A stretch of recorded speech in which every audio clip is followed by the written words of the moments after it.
Coming up on today's After News, a WWE Backstage crisis after R-Truth's release. We've got more reaction from all of R-Truth's former colleagues. WWE stars react on social media to R-Truth's release as well. And a lot of WWE superstars are now officially free agents. I'm Adam Wilborn. I'm Michael Hamflett. And this is the After News, because earlier on today, we did the morning news where we talked about our initial reaction to R-Truth's release. Now we're going to talk about what's happened inside and outside of WWE, and talk a little bit more, as Hamflett mentioned there, about some more confirmed WWE releases. Don't panic, there's not lots of new names on there. No. It's just a bit of admin, and we'll mention Carlito in there, of course, as well.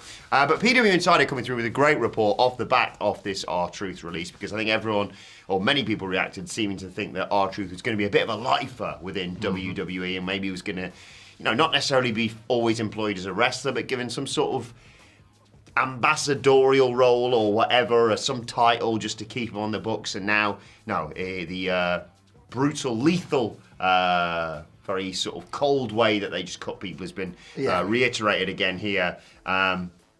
The initial reaction, writes PW Insider, among talent was skepticism and shock. Some people thought that maybe R-Truth had been hacked, or maybe it was a joke, like an April Fool's joke 3 months too late or whatever. He was described as extremely popular across the board in the locker room. How could the company cut him was another reaction to his release. He's the type of person, we talked about it a bit earlier to be fair, who adds levity and can be seamlessly put into any type of situation, a match, a vignette, anything, and it's always going to work. Some within WWE had questioned why he hadn't been given some sort of ambassadorial role, considering how much he was loved, not just by the fans, but backstage as well. And the release has left some people feeling unsettled, saying that nothing is guaranteed in the current landscape, with another talent noting that they want to ensure their new contract is negotiated and secured well in advance. The skeptics amongst you may think that might be a tactic that WWE's employs, that they're not taking things to the wire and worrying that people could be jumping over there. Yeah. Who knows? But yes, the mood that nobody is safe within WWE. I don't necessarily agree with that. I think Cody Rhodes is probably going to be fine, but it is a shockwave that went through WWE with this news. Yeah, we'll get to, there's some more on this, the backstage ripple effect, I guess, and some various notes and takes that we've got from other outlets. But just on that point there, the no one's safe thing, and that it's like, there is an element where, like, obviously if you're the talent, you can completely understand where they're coming from. We've all got jobs and we don't want to lose them. But it probably is part of they would never say this out loud. It's probably part of the TKO philosophy, certainly, to allow that feeling to permeate. This is how, I think historically there's been similar management within UFC. Look, let's be real here. There's been significant management within pro wrestling and WWE in terms of talent being released, and nobody's above the brand, nobody's above the initials, things like that. You mentioned Cody Rhodes. You can think of other talent. I'm sure that you would think in your head, well, yeah, but not them, but not them, but not them.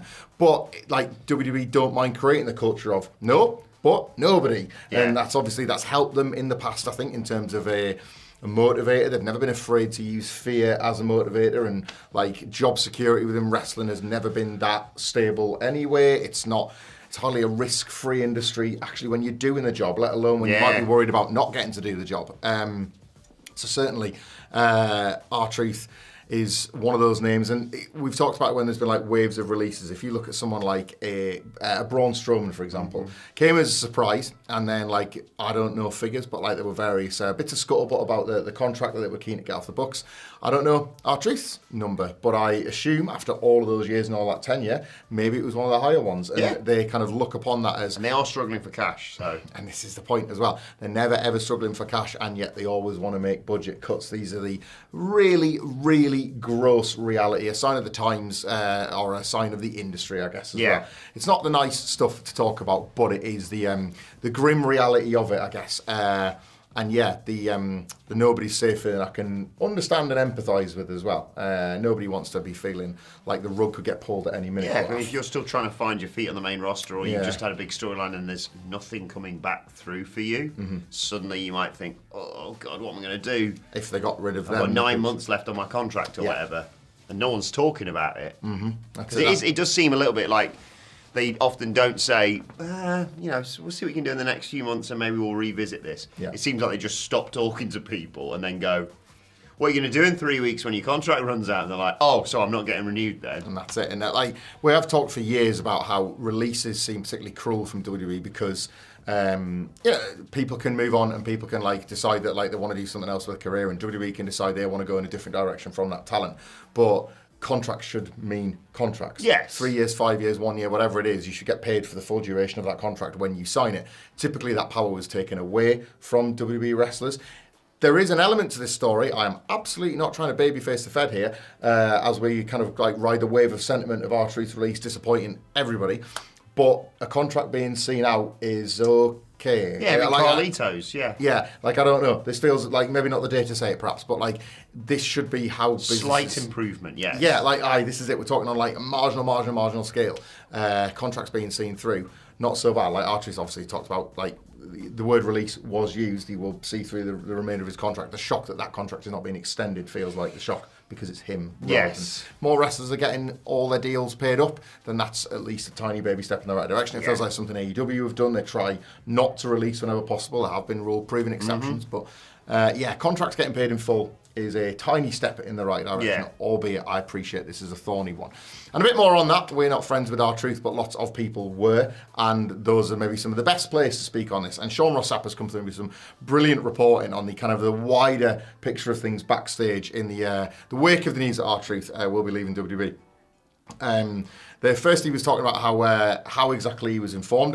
Quote, Truth was contacted by a talent relations employee informed that his contract would not be extended as it is expiring. He was told he wasn't in trouble nor that he'd done anything wrong.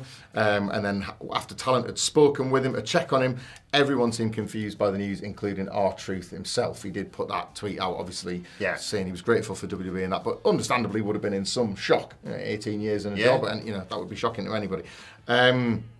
This was interesting. Sean Ross Sapp's words here, I think, were very pointed. Quote, the reaction from the roster was unlike anything we've covered, despite covering hundreds of releases and departures. The departure was met with complete shock and disbelief, with, quote, one top talent calling it total nonsense. Another called the regime ruthless, by far the most criticised and universally disliked departure we've ever covered. Throughout Fightful's 9 year of existence, we've never heard a backstage source speak ill or anything less than glowingly of Truth. R-Truth had one of the top-selling shirts in recent weeks with the Ron Cena merch, obviously, they made for the Cena match. It's taken a whole nother meaning that now, hasn't it? The last time is now. Yeah, you can't see him anymore and all that sort of thing, Goes on to mention as well, obviously, R-Truth is WWE licensed, but Ron the Truth Killings was what he had beforehand. The theme he was using at the back end of his TNA run before he seemingly brought it to WWE, so I'm curious as to what their copyright agreement is in place there. It's one of the few that wasn't Def Rebel, so you got out with that in one piece. And then, quote, there was an immediate interest from all top indies regarding booking him and when his contract was up. We're still working to find out exactly when that is. So, you'll have seen by now the countless tweets and the like, but there's kind of Sean Ross Sapp shoring it up as well by going as far to say that in all the years they've done reporting of this nature, the scale of shock or surprise and disappointment and all that is like nothing else they've ever experienced. It's going to be very interesting, isn't it, to see how this affects WWE going forward, because I think, and this is nothing against the guy, and I completely echo the sentiment of you could drop him in almost anything. His last appearance, as Miller's pointed out on social media today, he was talking to an invisible person and then thought JC Mateo was Solo Sikoa's son. Yeah. So he works in almost any scenario. He's calling Jimmy, so we're family use. Yes, but I don't think necessarily he will be immediately as noticeable as not appearing on telly. It's just you don't notice the funny backstage skip just because it's not there anymore almost. Although there was lots of stuff going on. It's Money in the Bank this weekend, of course, so there's things to distract you from that. Morale's a very interesting one. It's been a long, long time since we've done a report about WWE morale. The last time we talked about it, it was all just glowing, wasn't it? Everyone's very, very happy. Yes, people, unfortunately, will lose some of their friends because of the releases that we've seen recently, but for the most part, I think everyone senses that they are aside from a slight bit of confusion of what the hell are we doing at WrestleMania 41, everyone was pulling in the same direction, and it feels like the right people were being rewarded. This is a real test now, like you say, of this beloved character within Backstage. People now panicking about their job security. People thinking this regime's really ruthless, isn't it?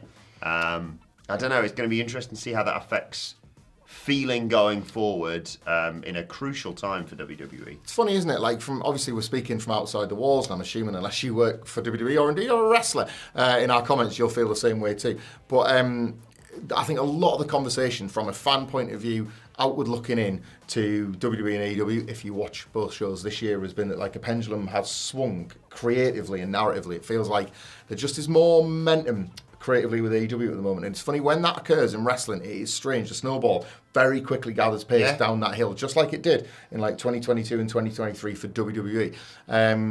All of a sudden, like, a bit of negativity can be sort of can escalate quite quickly into something much bigger, and R-Truth getting released does scan negatively to so many of the talent, and then they will be talking in the background, and as you say, like whether it's the job fear or anything like that, that can then permeate on screen, and then there could be a lack of faith in creative direction, as there was a bit in the run-up to WrestleMania, right as you kind of saying all the opposite things in All Elite Wrestling. It's and then all of a sudden, like, some wrestlers that are jumping back into WWE don't necessarily feel like they're making that much of a difference, and if anything, feel like they're kind of making the roster feel bloated again, where we've been here before in the last 2 or 3 years. In some cases, with the same wrestlers. Like, it's just weird how these things are cyclical and how, like, the nature of it. And while one company seems to be making a bunch of moves that a lot of fans are pleased with in All Elite Wrestling, feels like the opposite is true of WWE right now. And it's human nature. Like, one bad decision will inevitably, like, lead to several more being highlighted. So if your favourite doesn't win at Money in the Bank, or if you sort of, and I'm saying you, I mean me too, like, if there's a sense of CM Punk, a sense of direction that you're maybe not keen on, straight away be like, you know, and that's not the only thing they've done this year. There was also this and this and this and this and this. That's how these things can grow and develop. And it'd be naive to assume that kind of thought and feeling doesn't occur in the locker room as well. So it will be interesting to monitor, I think.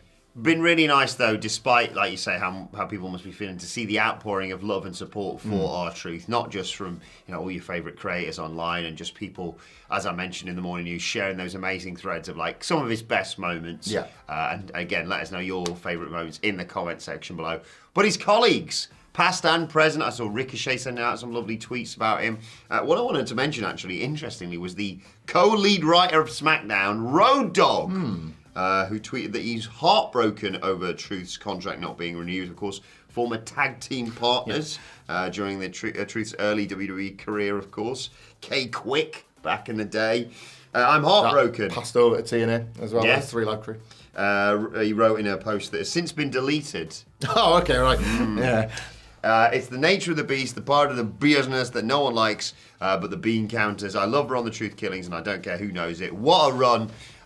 Sentiment sort of echoed, like I say, across the business.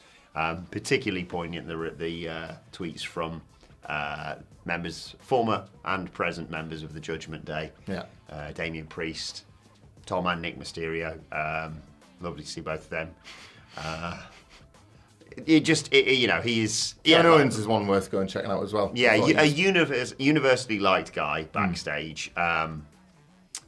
It's going to be very interesting to see how the ripple effect this causes within WWE. And to your point, it might not appear obvious straight away. Like, there will be other people to have comedic segments. Not, as it turns out, for very much longer. Carlito is one example of somebody that's been used as a figure of fun on Raw.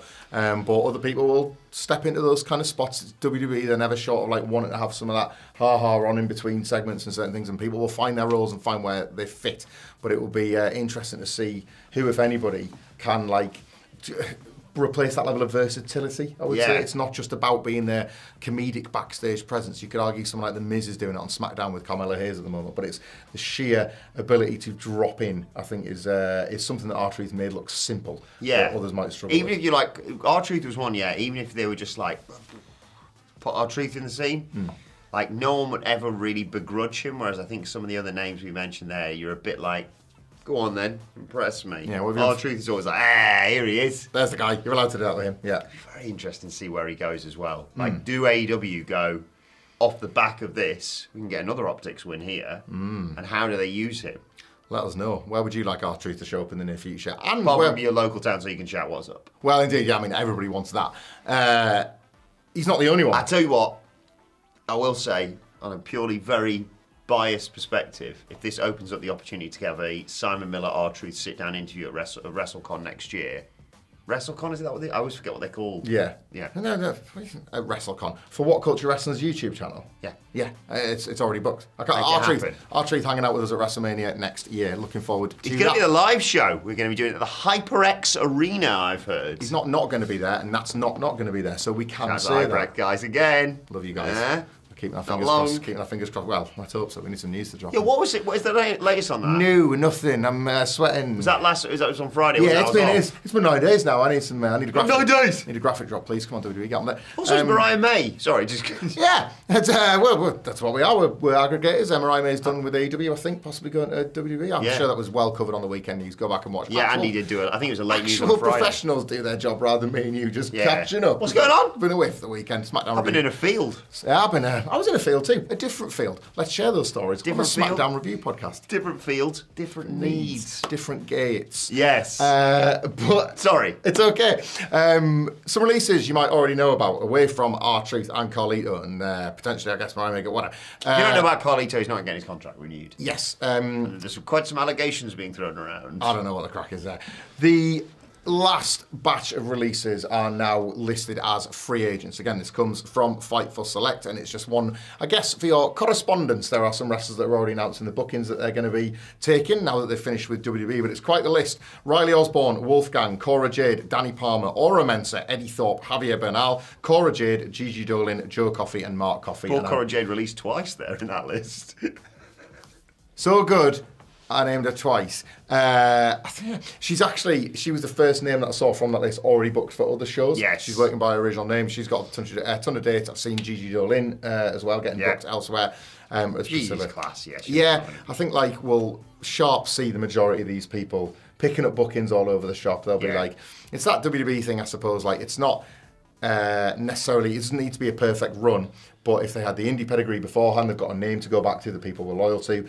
Added to that is the profile they have to be working on NXT or in WWE that has elevated their presence amongst the scene. So I'll keep an eye out for I like Aura Mensah and Riley Osborne, Big Body Javi. This is it. There's a few people that just have so much more spotlight than they would have had beforehand. So expect to see plenty of these names out and about. They are now free and clear to work. Yes, this is more administrative side of things, just to confirm. It's one of those ones where I saw the headline about WWE releases confirmed. What? Not again. But yes, best luck to them. And I've no doubt. I think that a few of them. Gigi Dolin's another name there that I think they've gone go away for a bit and then we'll probably maybe. Back. The door's never shut. It feels a lot more of a possibility now going forward, or at the very least that you've got the freedom to go and just sort of. The obvious thing that people always fall back on is Drew McIntyre, which is best case scenario. Yes. Go away, find rediscover not necessarily your love for wrestling, but what is your thing, and then world's your oyster. Whether you want to go back to WWE, go to AEW, TNA, MLW, Japan, whatever you want to do. I know there's limited spots. I think that's people often forget that. It's they'll be fine. They'll go here, and here. Well. Yeah. People there already, but I have fingers crossed for all of them because a lot of great names, great talents in there. Yeah, TNA especially, I think, is as interesting as it's been for years as a landing point because of what we know. Indies there now, of course. Indeed, yeah, the relationship with WWE and how that can ultimately not necessarily side door people back in, but certainly for guest spots and for kind of keeping your name out there and things like that. It's far from easy, but there are still at least lots of places to potentially. Elijah showed up recently, of course, yeah. But we'll keep you posted on any developments with that and let us know your thoughts on everything we've discussed, particularly, obviously, with R-Truth's release from WWE at the end of his contract. Big discussion point today. If you want to know our initial reactions, you can check out the morning news video. It's linked right here. You lucky so-and-sos. Bye.